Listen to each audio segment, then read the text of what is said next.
Hi, 8th grade. This is your second book talk of the year, and this time around we are focusing on science fiction titles. Before we get to that, however, wanted to go over a couple of reminders and some new information about the library. First off, reminders. How can you get a book from our library? And the first one is just a reminder about placing books on hold using the Destiny Discover Library catalog. I've got a screenshot of the library homepage there for you.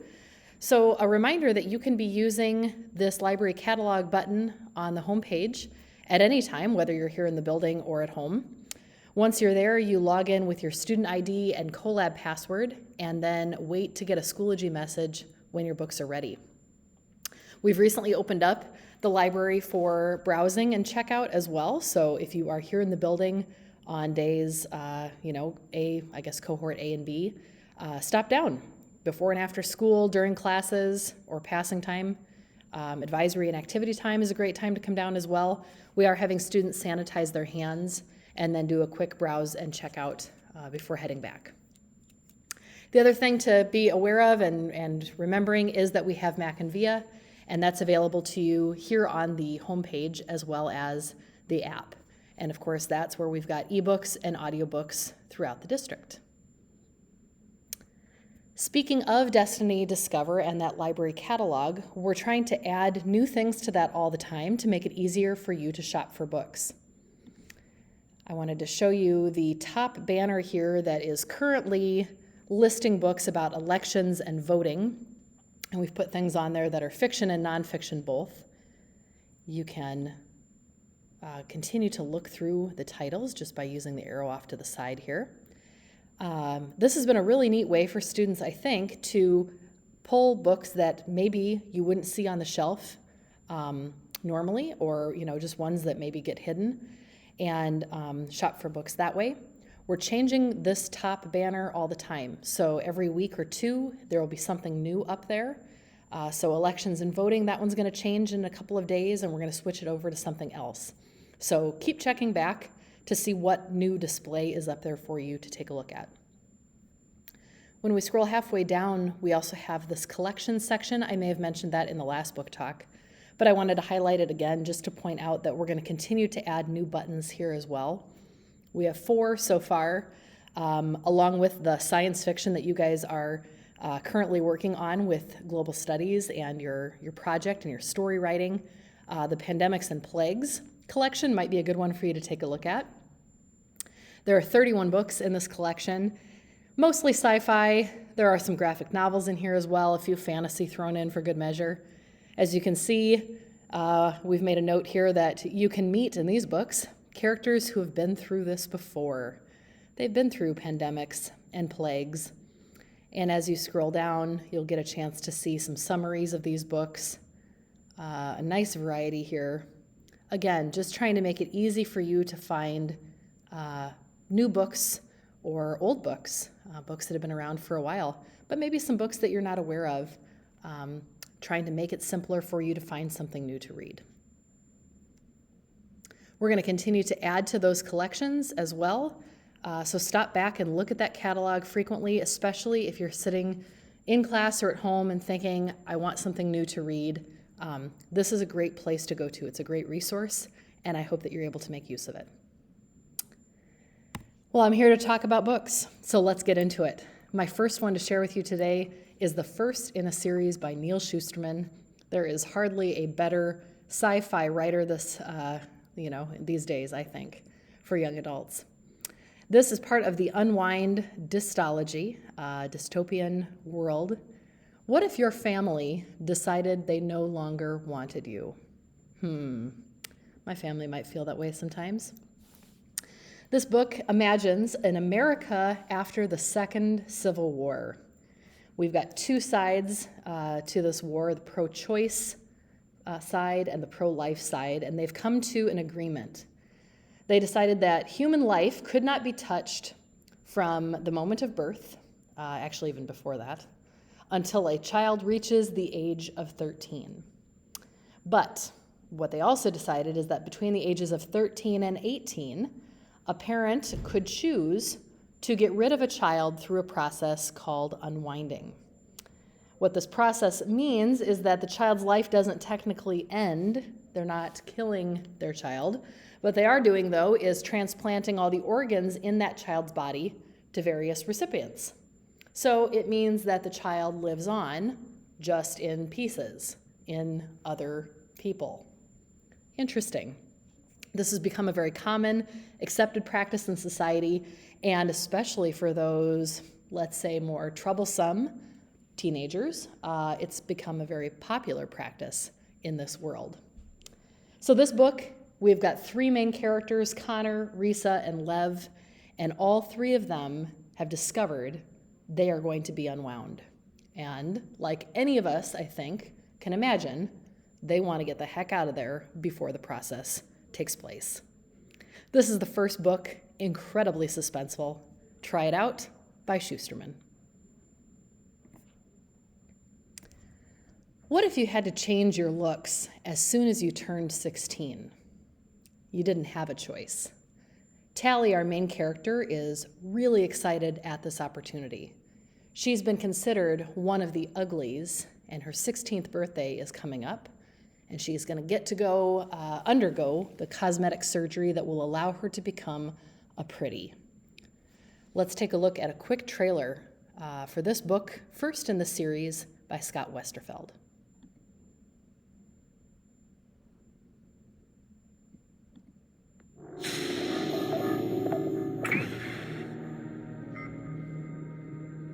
We will make you pretty. We will smooth away every unsightly blemish. We will give you the body you've always dreamed of. We will make you perfect, stunning, desirable. You will be pretty. You will be ours.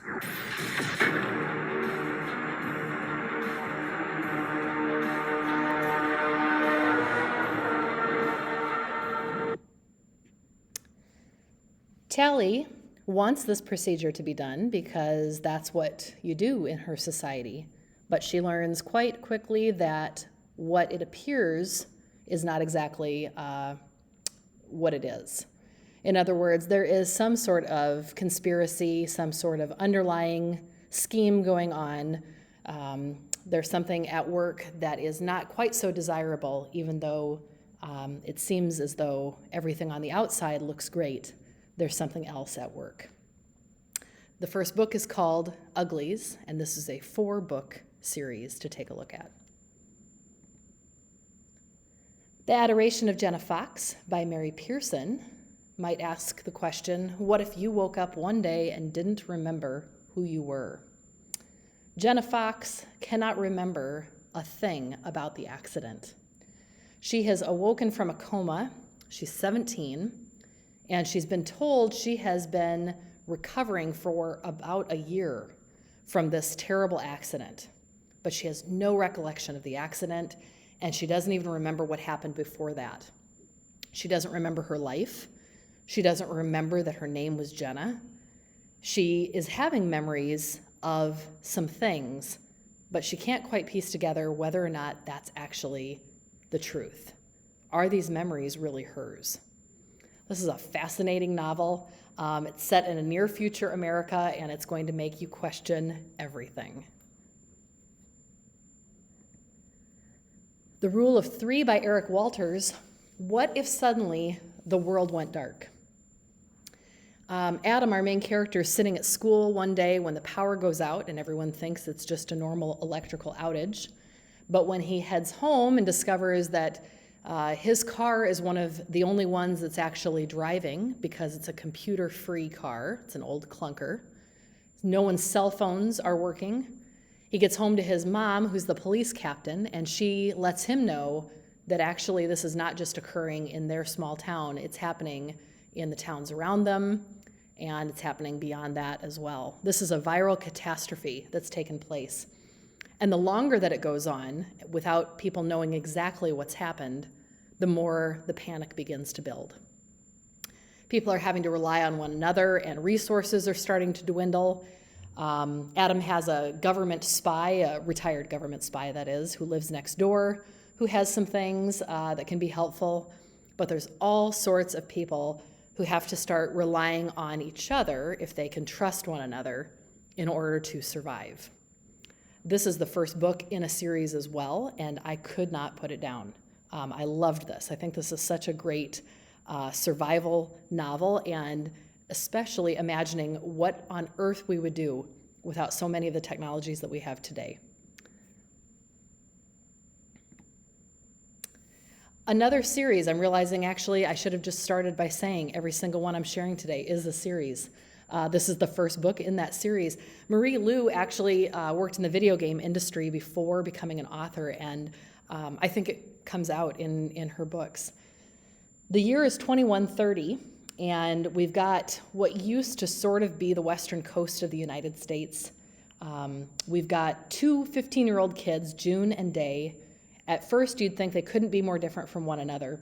June is this military goddess, basically, being groomed for success in the Republic's highest courts.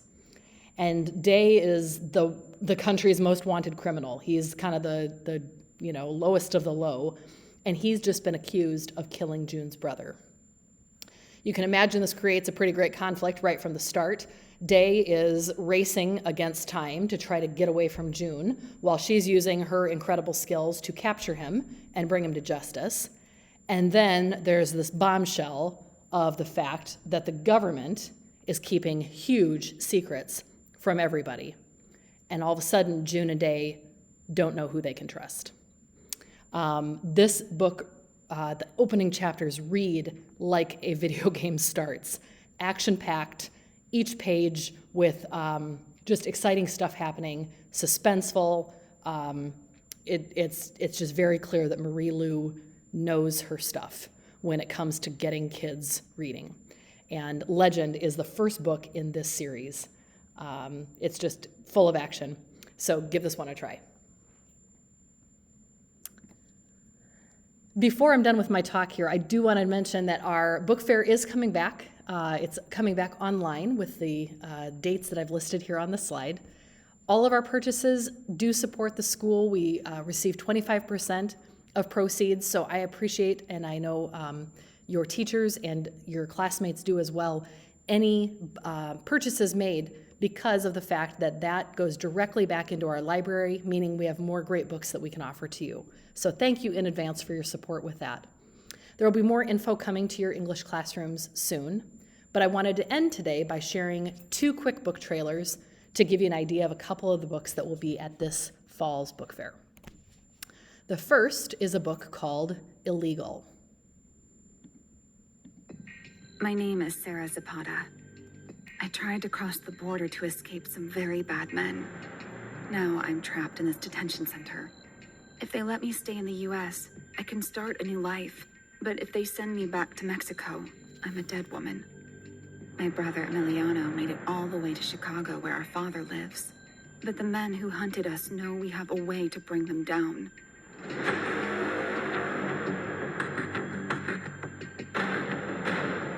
They won't stop until they find my brother and silence him forever. And I won't stop until I figure out a way to help him. Look for Illegal at your Scholastic Book Fair. That's the same author as the book Disappeared, which we also have in the library, and of course I'll be adding that one to our collection soon. Here is one other one to consider. You've probably seen the video. Everyone has. Me talking about my boyfriend Will and how he paid someone to take the most important test of his life.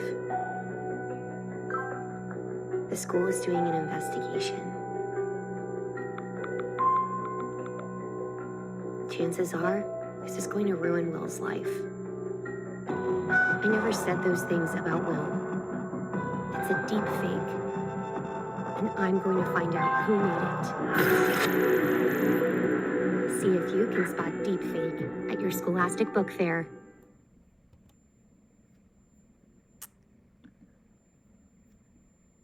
Thank you so much for taking time to watch the book talk and give me your attention for that. I hope that some of these books sound great to you. And as always, please reach out if I can help you find anything new to read. And in the meantime, happy reading.